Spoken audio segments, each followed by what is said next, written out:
സുവിശേഷത്തിൻ ദീപതെളിച്ചം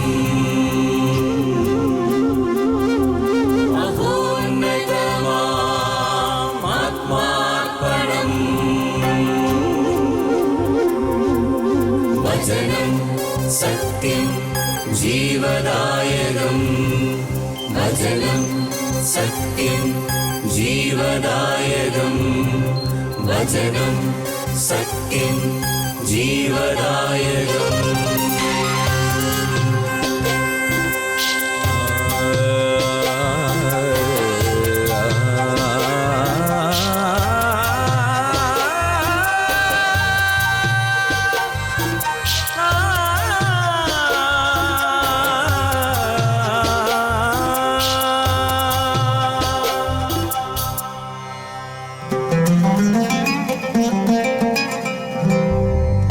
അധ്വാനിപ്പവർത്തൻ സിരകളിലൊഴുകും ജീവൻ പകരും ദിവ്യഭോജനം.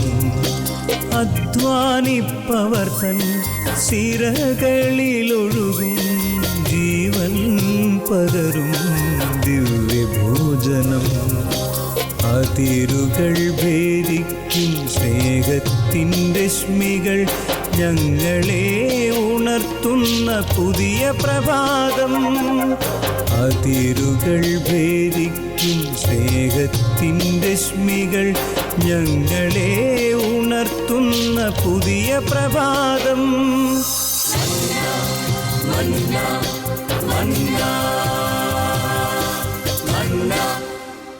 ഈശോ മിശിഹായ്ക്ക് സ്തുതിയായിരിക്കട്ടെ.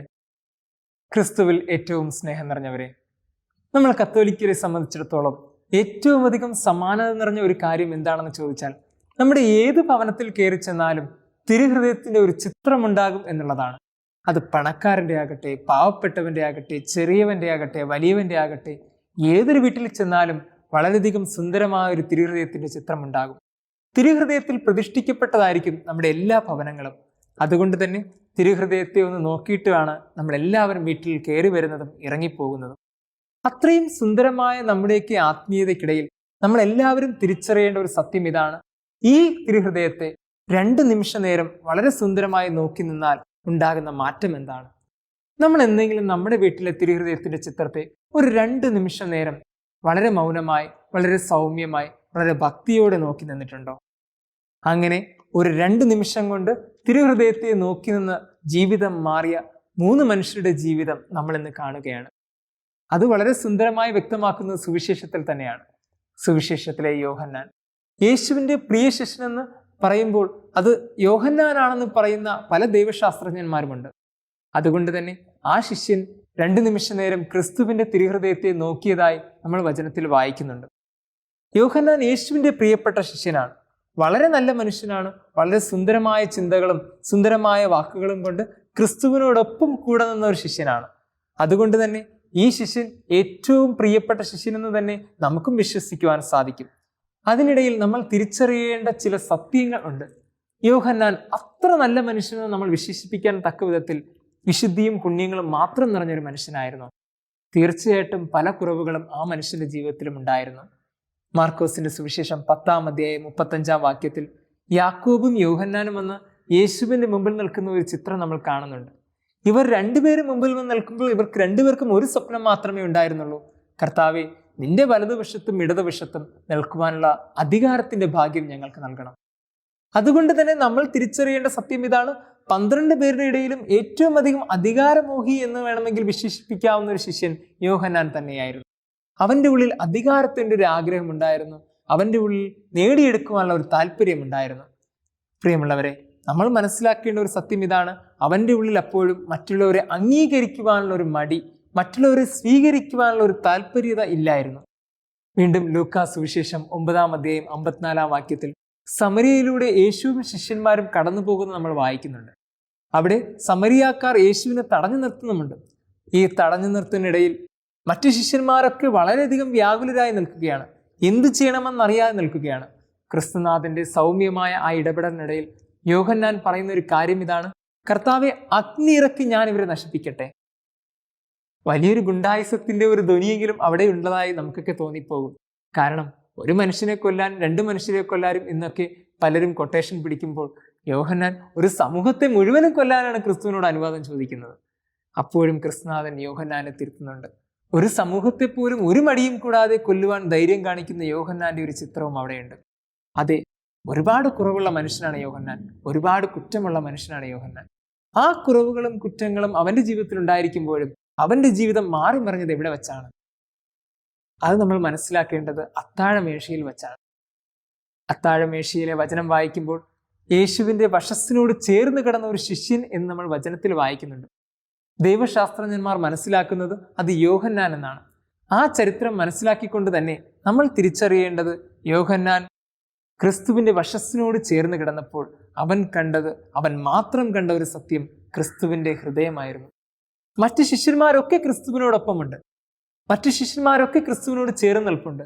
അപ്പോഴും വശസ്സിനോട് ചേർന്നിരുന്നത് കൊണ്ട് മാത്രം, ഹൃദയത്തോട് ചേർന്നിരുന്നത് കൊണ്ട് മാത്രം യോഹന്നാന് മാത്രം വെളിപ്പെട്ട് കിട്ടിയ ഒരു സത്യം ക്രിസ്തുവിന്റെ ഹൃദയമാണ്. 2 നിമിഷം നേരം ക്രിസ്തുവിന്റെ ഹൃദയത്തോട് ചേർന്നിരുന്നത് കൊണ്ട്, 2 നിമിഷം കൊണ്ട് ക്രിസ്തുവിന്റെ ഹൃദയത്തെ കണ്ടതുകൊണ്ട് ആ മനുഷ്യന്റെ ജീവിതം ആകെ മാറി മറിയുകയാണ്. ക്രിസ്തുവിന്റെ ശിഷ്യന്മാരെല്ലാവരും ക്രിസ്തുവിന്റെ അവസാന കാലഘട്ടത്തിൽ ഓടി ഒളിച്ചുവെന്നും തള്ളിപ്പറഞ്ഞുകൊണ്ട് പോയെന്നും അറിയില്ല എന്ന് പറഞ്ഞു നോക്കി നമ്മൾ വചനത്തിൽ വായിക്കുമ്പോൾ, യോഹന്നാനെ കുറിച്ച് ഇതൊന്നുമല്ല നമ്മൾ വായിക്കുന്നത്. യോഹന്നാൻ മറ്റൊരു മനുഷ്യനായി തീർന്നു. കാൽവരി യാത്രയിൽ ക്രിസ്തുവിന്റെ നിഴൽ പോലെ കൂടെ നിൽക്കാൻ ഭാഗ്യം ലഭിച്ച ഒരേ ഒരു ശിഷ്യൻ അത് യോഹന്നാനാണ്. ക്രിസ്തുവിന്റെ മലമുകളിലുള്ള യാത്രയിൽ കൂടെ നടക്കാൻ ഭാഗ്യം ലഭിച്ച ഒരേ ഒരു ശിഷ്യൻ യോഹന്നാനാണ്. ക്രിസ്തുവിന്റെ യാഗം കാണാൻ ഭാഗ്യം ലഭിച്ച ഒരു ശിഷ്യൻ അത് യോഹന്നാനാണ്. പരിശുദ്ധ കന്യകാമരത്തിന്റെ മകനെന്ന് ദൈവം നിയോഗിച്ചത് യോഹന്നാനെയാണ്. അങ്ങനെ ഒരു ശിഷ്യന്മാർക്കും ലഭിക്കാത്ത ഭാഗ്യം യോഹന്നാന് ലഭിച്ചു. മറ്റു ശിഷ്യന്മാരൊക്കെ വളരെ വ്യത്യസ്തമായി ക്രിസ്തുവിനെ പ്രഘോഷിച്ച് രക്തസാക്ഷികളായി എന്ന് നമ്മൾ വചനത്തിലൂടെ തിരിച്ചറിയുമ്പോഴും യോഹന്നാൻ വളരെ വ്യത്യസ്തനായിരുന്നു. പാത്മോസ് ദ്വീപിൽ വെച്ച് അവൻ സ്വർഗത്തെ നോക്കി ധ്യാനിച്ചു. ആ ധ്യാനം മുഴുവനും ആ ഹൃദയത്തിന്റെ ഇടിപ്പിനെ കുറിച്ചായിരുന്നു. ആ ധ്യാനം മുഴുവനും ക്രിസ്തുവിന്റെ ഹൃദയത്തിന്റെ ആ സ്നേഹത്തെക്കുറിച്ചായിരുന്നു. അതുകൊണ്ട് തന്നെ വെളിപാട് പുസ്തകത്തിലൊക്കെ അദ്ദേഹം സ്നേഹത്തെക്കുറിച്ച് എഴുതി. യോഹന്നാന്റെ ലേഖനത്തിൽ മുഴുവനും സ്നേഹത്തെക്കുറിച്ച് പറഞ്ഞു. സ്നേഹത്തെക്കുറിച്ച് ഇതിനപ്പുറത്തേക്ക് ആർക്കും പറയാൻ സാധിക്കാത്ത വിധത്തിൽ ആ മനുഷ്യൻ സ്നേഹത്തെക്കുറിച്ച് സ്നേഹം സ്നേഹം സ്നേഹം എന്ന് പറഞ്ഞു നടന്നു. പ്രിയമുള്ളവരെ, ക്രിസ്തുവിന്റെ ഹൃദയം കാണാൻ സാധിക്കുക എന്നുള്ളത് വലിയൊരു മഹാഭാഗ്യമാണ്. ആ ഭാഗ്യം കാണാൻ സാധിച്ചത് യോഹന്നാനായിരുന്നു. വീണ്ടും നമ്മൾ കാണുന്നത് സുവിശേഷത്തിലെ മറ്റൊരു വ്യക്തിയാണ്. യോഹന്നാന്റെ സുവിശേഷം 19-ാം അധ്യായം 34-ാം വാക്യത്തിൽ യേശുവിന്റെ കുരിശുമരണം നമ്മൾ കാണുന്നുണ്ട്. അതിൽ പടയാളികൾ ഒരുവൻ അവന്റെ പാർശ്വത്തിൽ കുന്തം കൊണ്ട് കുത്തി എന്ന് നമ്മൾ വചനത്തിൽ വായിക്കുന്നുണ്ട്. പാരമ്പര്യം വ്യക്തമാക്കുന്നത് അത് ലോഞ്ചിനൂസ് എന്ന് പറയുന്ന ഒരു പടയാളി എന്നാണ്. അവന് പാതി കണ്ണ് മാത്രമേ കാണാൻ കഴിയൂ എന്നുള്ളതാണ്. കാഴ്ച മാത്രം പകുതിയായിരുന്നു. അതുകൊണ്ട് തന്നെ പാരമ്പര്യത്തിലൂടെ നമ്മൾ മനസ്സിലാക്കുന്ന സത്യം ഇതാണ്: കർത്താവിന്റെ വശസ്സിൽ നിന്ന് രക്തവും വെള്ളവും ഒഴുകിയതിലൂടെ അവന്റെ കണ്ണിൽ പതിച്ചു. ആ കണ്ണിലൂടെ അവൻ നല്ല പ്രകാശമായ കാഴ്ച കണ്ടു. ആ ആദ്യ കാഴ്ച അവൻ കുത്തിയ ആ പാർശ്വത്തിലൂടെ അവൻ കർത്താവിന്റെ തുടിക്കുന്ന ഹൃദയം കണ്ടു. ആ ഹൃദയം അവന്റെ ജീവിതത്തെ മാറ്റിമറിച്ചു. പിന്നീട് പാരമ്പര്യത്തിലൂടെയും വിശ്വാസത്തിലൂടെയും നമ്മൾ തിരിച്ചറിയുന്ന ഒരു സത്യം ഇതാണ്: ലോഞ്ചിനൂസ് എന്ന ആ പടയാളി പിന്നീട് ക്രിസ്തുവിന്റെ സ്നേഹത്തെക്കുറിച്ച് പ്രസംഗിച്ചു. ക്രിസ്തുവിന്റെ സ്നേഹത്തിന് വേണ്ടി ആ മനുഷ്യൻ ജീവിച്ചു. ഇന്നും ഇറ്റലിയിലെ ലാഞ്ചിയോന എന്ന സ്ഥലത്ത് ഇദ്ദേഹത്തിന്റെ നാമത്തിൽ ഒരു ദേവാലയം പണിതിട്ടുണ്ട്. അവിടെ ദിവ്യകാരുണ്യ ആരാധനയുടെ ആയിരക്കണക്കിന് അത്ഭുതങ്ങൾ നടക്കുന്നതായി ഇന്നും പാരമ്പര്യത്തിൽ വ്യക്തമാക്കുന്നുണ്ട്. പ്രിയമുള്ളവരെ, ക്രിസ്തുവിന്റെ ഹൃദയം കണ്ട മനുഷ്യരൊക്കെ മറ്റൊരു മനുഷ്യരാണ്. ക്രിസ്തുവിന്റെ ഹൃദയം കണ്ട മനുഷ്യരൊക്കെ മറ്റൊരു മനുഷ്യരായി തീർന്നവരാണ്. വീണ്ടും നമ്മൾ സുവിശേഷത്തിൽ കാണുന്ന 3-ാമത്തെ ആൾ തോമസ് ലീഹായാണ്. തോമസ് അപ്പോസ്തലൻ കർത്താവിന് ഹൃദയം കാണാൻ ആഗ്രഹിച്ച ഒരു മനുഷ്യനാണ്. യേശുവിന്റെ ഉദ്ധാനശേഷം ആ മനുഷ്യൻ പറഞ്ഞു, എനിക്ക് കർത്താവിന്റെ പാർശ്വത്തിൽ വിരലിടാതെ അവന്റെ പാർശ്വത്തിലും അവന്റെ കരങ്ങളും കാണാതെ ഞാൻ വിശ്വസിക്കുകയില്ല. വീണ്ടും തോമാസ് ലീഹ മാത്രമുണ്ടായിരുന്ന അവസരത്തിൽ ക്രിസ്തു തോമാസ് ലീഹയ്ക്ക് പ്രത്യക്ഷപ്പെടുന്നു. എന്നിട്ട് പറഞ്ഞു, തോമസ്, നീ എന്നെ വന്ന് കാണുക, എൻ്റെ പാർശ്വത്തിൽ വിരലിടുക, എൻ്റെ കരങ്ങൾ നീ കാണുക. ആ വാക്കുകൾ വളരെയധികം ദൃഢനിശ്ചതയുള്ളതായിരുന്നു. അങ്ങനെ തോമസ് ലീഹ വിരലിട്ടു ഇല്ലയോ എന്നുള്ളതല്ല ചോദ്യം, അവൻ ആ പാർശ്വത്തിലൂടെ ക്രിസ്തുവിന്റെ ഹൃദയം കണ്ടു എന്നുള്ളതാണ് വളരെ വ്യക്തമായി നമ്മളൊക്കെ മനസ്സിലാക്കേണ്ടത്. തോമസ് അപ്പോസ്തലനെ കുറിച്ച് പറയുമ്പോൾ ഭാരതത്തിൻ്റെ പ്രഥമ അപ്പോസ്തലൻ എന്ന് നമ്മളൊക്കെ വ്യക്തമാക്കുമ്പോൾ നമ്മൾ ചിന്തിക്കണം, ക്രിസ്തുവിൻ്റെ ഹൃദയം കണ്ട മനുഷ്യർക്കൊക്കെ പിന്നെ നടക്കാതിരിക്കാൻ സാധിക്കുമോ? ക്രിസ്തുവിനെ പ്രഘോഷിക്കാതിരിക്കാൻ സാധിക്കുമോ? ക്രിസ്തുവിന് വേണ്ടി പറയാതിരിക്കാൻ സാധിക്കുമോ? അങ്ങനെ ആ മനുഷ്യൻ ചരിത്രത്തിലുടനീളം പാരമ്പര്യത്തിൽ വിശ്വസിച്ചുകൊണ്ട് നമ്മൾ തിരിച്ചറിയുന്നു, നമ്മുടെയൊക്കെ ഈ നാട്ടിലും അദ്ദേഹം വന്നു. അതേ പ്രിയമുള്ളവരെ, ക്രിസ്തുവിൻ്റെ ഹൃദയം കണ്ട മനുഷ്യരുടെയൊക്കെ ജീവിതം വളരെ വ്യത്യസ്തമാണ്. ക്രിസ്തുവിൻ്റെ ഹൃദയം കണ്ട മനുഷ്യരുടെയൊക്കെ ജീവിതം വളരെ വ്യത്യസ്തമായി തീർന്നതാണ്. നമ്മുടെയൊക്കെ ഈ ജീവിതത്തിൽ ക്രിസ്തുവിൻ്റെ ഹൃദയത്തെ നമ്മൾ എന്തെങ്കിലും വളരെ ധ്യാനപൂർവ്വം ഒരു 2 നിമിഷ നേരമെങ്കിലും കാണുവാൻ സാധിക്കുന്നുണ്ടോ? നമ്മുടെയൊക്കെ വീടുകളിൽ തിരുഹൃദയത്തിൻ്റെ ചിത്രമുണ്ട്. ഓരോ പ്രാവശ്യം വരുമ്പോഴും പോകുമ്പോഴും ആ തിരുഹൃദയത്തെ നമ്മളൊക്കെ നോക്കുന്നുണ്ട്. എന്നിട്ടും ഒരു 2 നിമിഷ നേരമെങ്കിലും ആ കണ്ണുകളിലൂടെ ആ ഹൃദയത്തെ കാണുവാൻ നമുക്ക് സാധിക്കുന്നുണ്ടോ? ആ ഹൃദയത്തെ ഒന്ന് ധ്യാനിക്കുവാൻ സാധിക്കുന്നുണ്ടോ? അങ്ങനെ ധ്യാനിക്കുവാൻ സാധിക്കുന്നവർക്ക് ജീവിതം മറ്റൊരു ജീവിതമാണ്. അങ്ങനെ ധ്യാനിക്കുവാൻ കഴിയുന്നവരൊക്കെ മറ്റൊരു ജീവിതം ജീവിക്കുന്നവരാണ്. സുവിശേഷത്തിലെ 3 വ്യക്തികളെ നമ്മൾ കാണുമ്പോഴും ഇവരുടെ 3 പേരുടെയും ജീവിതം മറ്റാരിൽ നിന്നും വ്യത്യസ്തമായി ജീവിച്ചവരാണ്. നമുക്കും ക്രിസ്തുവിൻ്റെ തിരുഹൃദയത്തേക്ക് ഒന്ന് നോക്കാം. ആ ഹൃദയത്തെ കണ്ണും പൂട്ടിയൊന്ന് ധ്യാനിക്കാം. 2 നിമിഷം നേരത്തെയുള്ള ആ ആത്മീയത മതി ജീവിതത്തിൽ ആകമാനം മാറി മറിയുവാൻ. ഇനിയും ആ ഹൃദയത്തിലേക്ക് നമുക്ക് നോക്കുവാൻ സാധിച്ചില്ലെങ്കിൽ നമ്മുടെ ജീവിതത്തിലെ ഏറ്റവും വലിയ പരാജയം ആ തിരുഹൃദയത്തിലേക്ക് നോക്കുവാൻ സാധിക്കുന്നില്ലല്ലോ എന്നുള്ളതായിരിക്കും. പ്രിയമുള്ളവരെ, അതുകൊണ്ട് ഇനിയെങ്കിലും ക്രിസ്തുവിൻ്റെ ഹൃദയത്തിലേക്കൊന്ന് നോക്കാം. ആ ഹൃദയത്തിലെ സ്നേഹത്തെ തിരിച്ചറിയാം. ആ സ്നേഹത്തിലൂടെ അവനൊഴുക്കിയ കാരുണ്യത്തെയും അവനൊഴുക്കിയ ക്ഷമയെയും അവനൊഴുക്കിയ സ്നേഹത്തെയും തിരിച്ചറിയാം. ആ സ്നേഹത്തിലും കരുണയിലും നന്മയിലും ജീവിക്കുവാൻ നമുക്ക് എല്ലാവർക്കും സാധിക്കട്ടെ. ദൈവം നമ്മെ എല്ലാവരെയും സമൃദ്ധമായി അനുഗ്രഹിക്കട്ടെ.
ഈശോമിശിഹായ്ക്ക് സ്തുതിയായിരിക്കട്ടെ.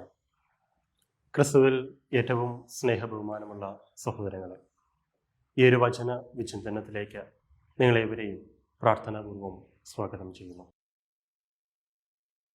വിശുദ്ധ യോഹന്നാൻ എഴുതിയ സുവിശേഷം 6-ാം അധ്യായം 16 മുതൽ 21 വരെയുള്ള തിരുവചനങ്ങൾ. വൈകുന്നേരമായപ്പോൾ അവൻ്റെ ശിഷ്യന്മാർ കടൽക്കരയിലേക്ക് പോയി. അവർ ഒരു വള്ളത്തിൽ കയറി കടലിനക്കരെ കഫർനാമിലേക്ക് പുറപ്പെട്ടു. അപ്പോൾ നേരം ഇരുട്ടി തുടങ്ങി. യേശു അവരുടെ അടുക്കിലേക്ക് ആയിരുന്നില്ല. ശക്തിയേറിയ കാറ്റടിച്ചിരുന്നത് കൊണ്ട് കടൽ ക്ഷോഭിച്ചു. 25-30 സ്ഥാദിയോൻ ദൂരം തണ്ടു വലിച്ചു കഴിഞ്ഞപ്പോൾ യേശു കടലിനു മീതെ നടന്ന് വള്ളത്തെ സമീപിക്കുന്നത് കണ്ട അവർ ഭയപ്പെട്ടു. അവൻ അവരോട് പറഞ്ഞു, ഞാനാണ്, ഭയപ്പെടേണ്ട. അവനെ വള്ളത്തിൽ കയറ്റുവാൻ അവർ ആഗ്രഹിച്ചു. പെട്ടെന്ന് വള്ളം അവർ ലക്ഷ്യം വെച്ചിരുന്ന കരയ്ക്ക് അടുത്തു. വിശുദ്ധ യോഹന്നാന്റെ സുവിശേഷം 6-ാം അധ്യായം തുടങ്ങുന്നത് തന്നെ ഒരു വലിയൊരു അത്ഭുത പ്രവൃത്തിയോടുകൂടിയാണ്. 5 അപ്പവും 2 മീനും വാഴ്ത്തി സ്തുതിച്ചുകൊണ്ട് യേശു 5000 പേർക്കായിട്ട് വിഭജിച്ചു നൽകുന്ന ഒരു വലിയൊരു അത്ഭുതം. ക്രിസ്തുവിന്റെ ഈ ഒരു അത്ഭുത പ്രവൃത്തിയൊക്കെ കണ്ടുകൊണ്ട് ജനക്കൂട്ടമൊക്കെ വിസ്മയിക്കുന്നുണ്ട്. വരാനിരിക്കുന്ന പ്രവാചകൻ ഇവൻ തന്നെ എന്ന് അവർ പരസ്പരമൊക്കെ പറയുന്നുണ്ട്. ക്രിസ്തുവിനെ രാജാവാക്കുവാൻ പോലും അവർ ആഗ്രഹിച്ചു. ആ ഇടയിൽ നിന്നും ക്രിസ്തു പിൻവാങ്ങുകയാണ്. ക്രിസ്തു പിൻവാങ്ങുന്നത് മലമുകളിലേക്ക് ഒരു യാത്രയാവുകയാണ്. ജനക്കൂട്ടത്തിൽ നിന്നും മലമുകളിലേക്ക് കടന്നു പോകുന്ന ക്രിസ്തു മലമുകളിൽ തൻ്റെ പിതാവിനോടൊപ്പം ഒരു സ്നേഹ സംഭാഷണത്തിലേക്ക്, പ്രാർത്ഥനയിലേക്ക് ക്രിസ്തു മുഴുകുകയാണ്. ആ സമയത്ത് തൻ്റെ ശിഷ്യന്മാർ വള്ളത്തിൽ കയറി മറുകരയിലേക്ക് പോകുന്ന സുവിശേഷ ഭാഗമാണ് നാം വായിച്ചു കേട്ടത്. ക്രിസ്തുവും ശിഷ്യന്മാരും തമ്മിൽ വളരെ ദൂരത്തിൽ എത്തിക്കഴിഞ്ഞിരിക്കുകയാണ്. മലമുകളിൽ പ്രാർത്ഥനയിലായിരിക്കുന്ന ക്രിസ്തു, മറുകരയിലെ വള്ളത്തിലേക്ക് നീങ്ങുന്ന ശിഷ്യന്മാർ. ആ സമയത്ത് വലിയൊരു അപകടസ്ഥിതിയിലൂടെ ശിഷ്യന്മാർ കടന്നു പോവുകയായിരുന്നു. കടൽ ക്ഷോഭിച്ചു, കൊടുങ്കാറ്റ് ഉണ്ടായി. തൻ്റെ ശിഷ്യന്മാരുടെ ആപത്ഘട്ടം മനസ്സിലാക്കിയ ക്രിസ്തു വെള്ളത്തിനു മീതെ നടന്നു നീങ്ങി അവരുടെ അടുക്കിലേക്ക് കടന്നു വരികയാണ്. വെള്ളത്തിനു മീതെ നടക്കുന്ന ക്രിസ്തുവിനെ കണ്ടുകൊണ്ട് ശിഷ്യന്മാർ ഭയപ്പെടുന്നുണ്ട്. ആ ഭയപ്പെട്ടു നിൽക്കുന്ന ശിഷ്യന്മാരോട് ക്രിസ്തു പറയുന്നു, ഞാനാണ്, ഭയപ്പെടേണ്ട.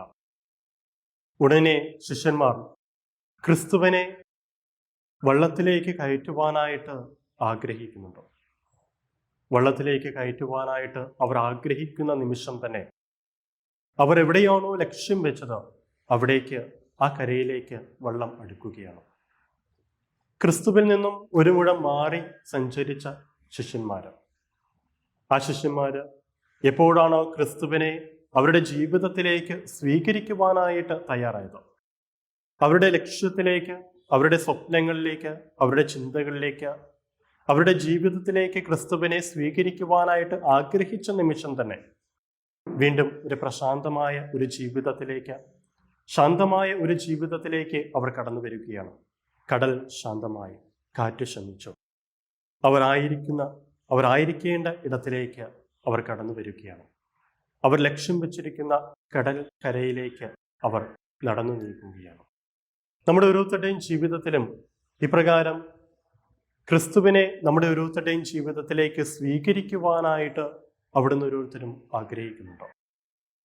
നമ്മുടെ ഓരോരുത്തരുടെയും ജീവിതത്തിൽ പലപ്പോഴും കടൽക്ഷോഭങ്ങൾ അല്ലെങ്കിൽ ജീവിതത്തെ അസ്വസ്ഥപ്പെടുത്തുന്ന പലവിധ വിഷമങ്ങളുണ്ടാകാം, അസ്വസ്ഥതകളുണ്ടാകാം, വേദനകളുണ്ടാകാം.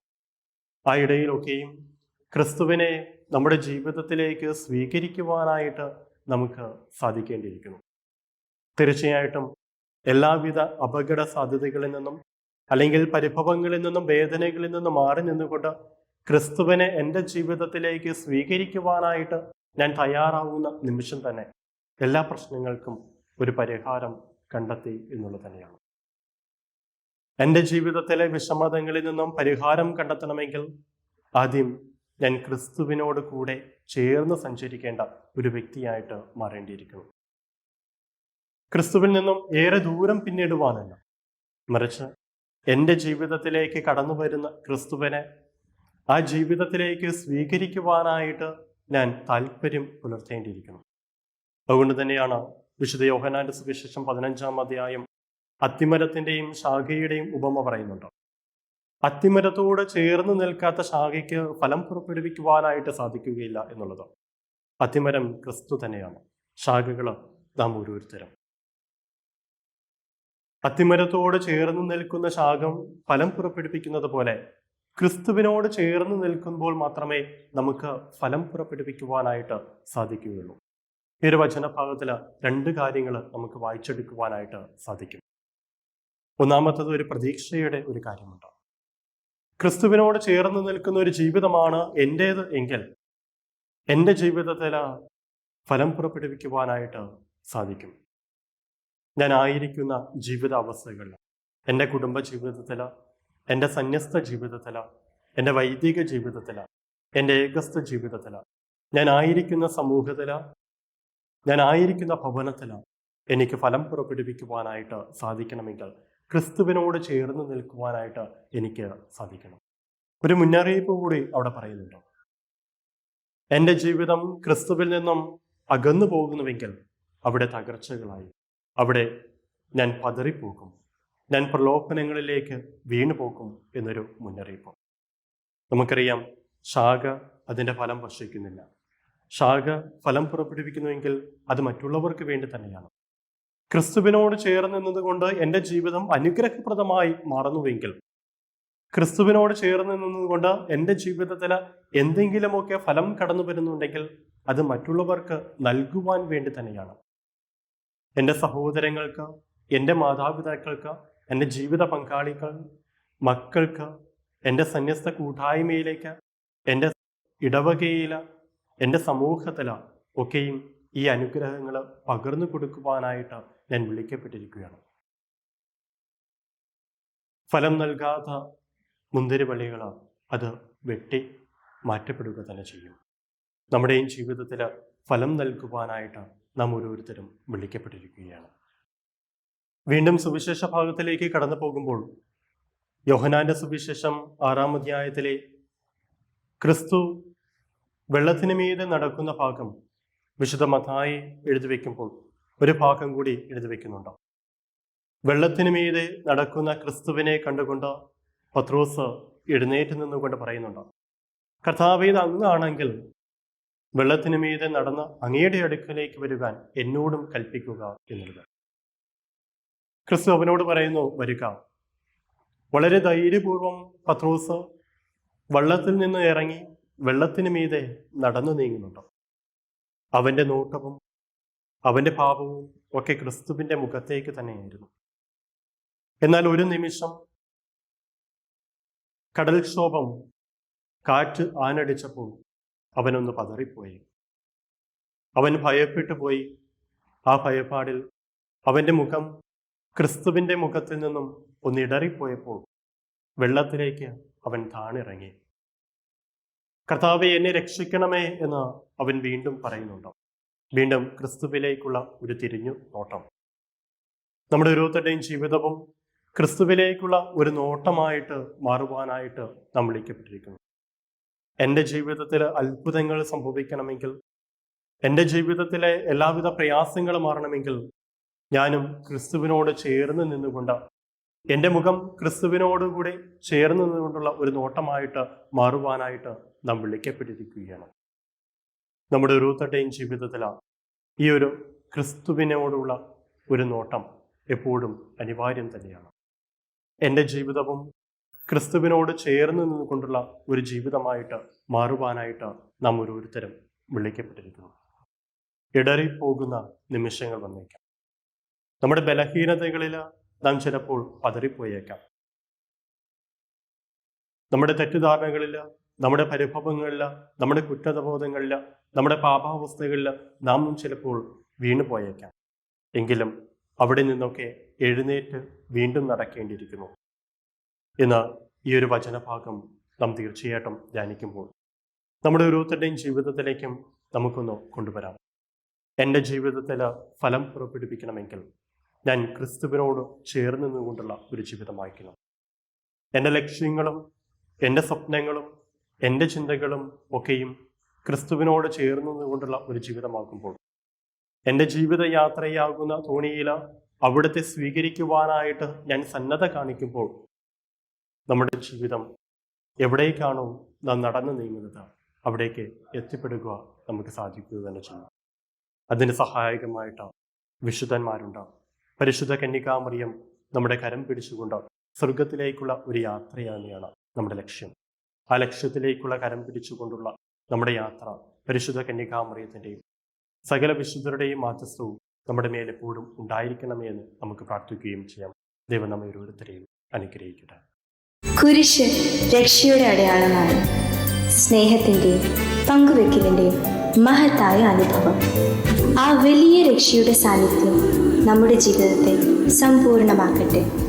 ഏവർക്കും ക്രിസ്തു സ്നേഹവും സമാധാനവും നേരുന്നു. പ്രാർത്ഥനയിൽ നമുക്ക് പരസ്പരം ഓർമ്മിക്കാം. നിങ്ങളുടെ അഭിപ്രായങ്ങളും നിർദ്ദേശങ്ങളും ഞങ്ങളെ അറിയിക്കാൻ മറക്കരുത്. eldroyvision.uae@gmail.com. ഞങ്ങളെ ഉണർത്തുന്ന പുതിയ പ്രഭാതം, അതിരുകൾ ഭേദിക്കും സ്നേഹത്തിൻ്റെ രശ്മികൾ. ഞങ്ങളെ ഉണർത്തുന്ന പുതിയ പ്രഭാതം. മന്ന മന്ന